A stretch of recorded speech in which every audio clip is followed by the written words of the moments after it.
L'éditorial du Figaro. La loi de Tyson par Philippe Gély.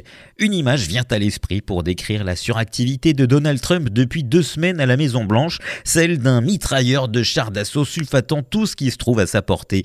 Mais cela n'illustre que l'éventail de ses cibles sans vraiment rendre justice à sa méthode. Dans la négociation, son talent suprême, dit-il, le milliardaire président n'a jamais respecté qu'une seule loi, celle d'une pression maximale visant à obtenir la transaction la plus favorable. À l'aube de son second mandat, il la pousse cependant un cran plus loin, sans doute inspiré par son ami le boxeur Mike Tyson. Aucun précepte philosophique de ce dernier n'est plus convaincant que celui-ci. Tout le monde a un plan jusqu'à ce qu'il se prenne une droite dans les dents.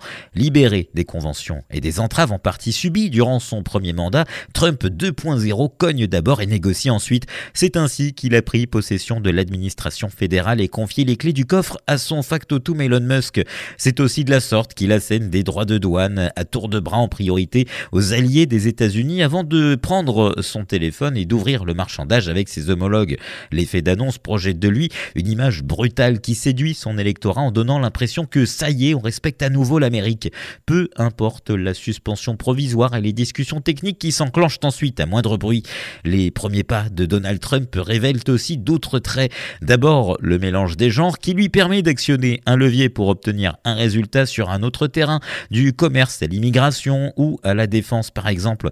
Ensuite, la vieille règle de la force avec les faibles et de la prudence envers les forts. La Chine paraît pour l'heure plus ménagée que d'autres. Quant à la Russie, l'Iran ou la Corée du Nord, la circonspection prévaut encore. Enfin demeure une question, la proximité idéologique prendra-t-elle le pas sur les intérêts égoïstes des États-Unis? Benjamin Netanyahou, dont le bellicisme contrarie Trump, le pacificateur, ou Giorgia Meloni, dont le budget militaire reste loin du niveau de l'OTAN, seront les premiers à le savoir.